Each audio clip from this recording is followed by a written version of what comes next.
मैं Yashpal Thakur, principal government senior secondary school of excellence Dattnagar. आज Himachal Pradesh school शिक्षा बोर्ड की तरफ से जो विद्यालय का परिणाम घोषित किया गया, उसकी जानकारी आपके साथ साझा करना चाहूँगा और ज़रूरी भी समझता हूँ क्योंकि मौका खुशी का है।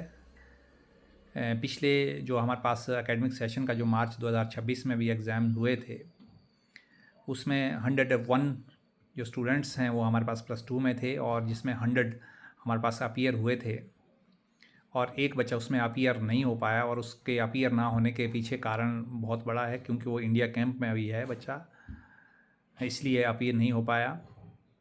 एंड जो 100 स्टूडेंट्स थे और उसमें से जो अभी तक की इन्फॉर्मेशन हमारे पास है कि सभी बच्चे जो है उसमें 100% पास हुए हैं। और उसमें एक जो महत्वपूर्ण चीज़ डिस्कशन के लिए या यूँ कह लीजिए कि बांटने के लिए, आपको इन्फॉर्मेशन देने के लिए है, वो इस विद्यालय के एक छात्रा अनन्या गुप्ता, जो एक साधारण परिवार से संबंध रखने वाली बच्ची है।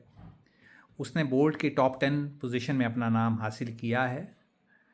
और यही नहीं, इस विद्यालय में और भी जो छात्राएं हैं, आंचल ठाकुर है, अनन्या सागर है, इस तरीके से बहुत कड़ियाँ जुड़ी हैं इसमें। और मीडिया के ज़रिए मैं इतना सारा लंबा इन्फॉर्मेशन ब्रीफ नहीं कर पाऊँगा।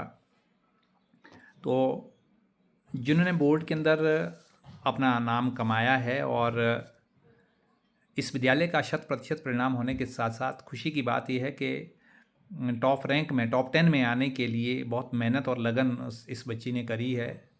और इस पूरे मुकाम के लिए, इस पूरी उपलब्धि के लिए, which is one of the remarkable success in this year with one of our student, that is Ananya Gupta, कि उन्होंने 97.4% लेकर जो है इस विद्यालय का नाम ही रोशन नहीं किया है बल्कि पूरे इस क्षेत्र का और अपने माँ बाप का और इंटायर जो हमारे पास टीचिंग फैकल्टी है उनका भी नाम रोशन किया है।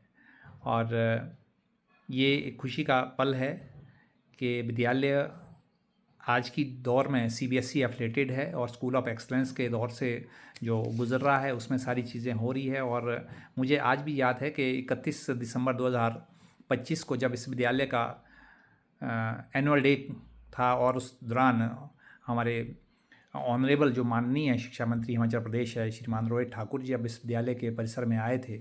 हमने तब भी यही बात रखी थी कि ये बच्ची बहुत ऊपर जाएगी, बहुत ऊंचा स्थान प्राप्त करेगी और इसीलिए शायद उसके जो इरादे हैं उस वक्त भी हमें दिख रहे थे, क्योंकि उस सम्मान समारोह में जिक्र ज़रूर किया गया था उस बच्ची का। और आज दोबारा से इस बात को लेकर हम सब लोग इतने खुश हैं। स्वाभाविक तौर पर खुशी होना भी ज़रूरी है क्योंकि हमारे स्कूल के लिए उन्होंने इतना बड़ा सम्मान हासिल किया है, अपने लिए तो किया ही है।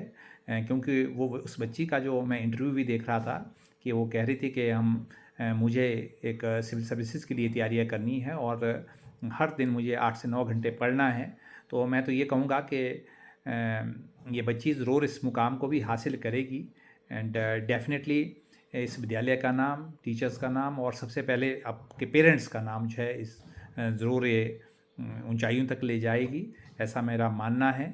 और मैं अपनी तरफ से विद्यालय के पूरे परिवार को और छात्रा के जो स्पेशली पेरेंट्स हैं Mrs Gupta and mister Gupta, उनको और यहाँ की पूरी जो उससे कंसर्न जो टीचर रहे हैं, इवन कि मैं तो स्वयं भी हिस्ट्री का स्टूडेंट रहा हूँ और 100/100 उस बच्ची ने लिए हैं, 99, 98 इस तरीके के नंबर्स इस बच्ची ने लिए हैं। तो इसको ढेर सारी शुभकामनाएं मैं यहाँ से प्रेषित करना चाहता हूँ कि ये ऊंचाइयों तक अपने जीवन को ले जाए और विशेष तौर से अपने पेरेंट्स का नाम जो है ऊंचा करे, इस देश के लिए एक सम्मानजनक स्थिति में ये पहुँचे और देश के एक सर्वोच्च नागरिक के रूप में ये इस देश को, इस प्रदेश को, इस क्षेत्र को जो है आगे ले जाए, ये मैं कामना करूँगा। Thank you.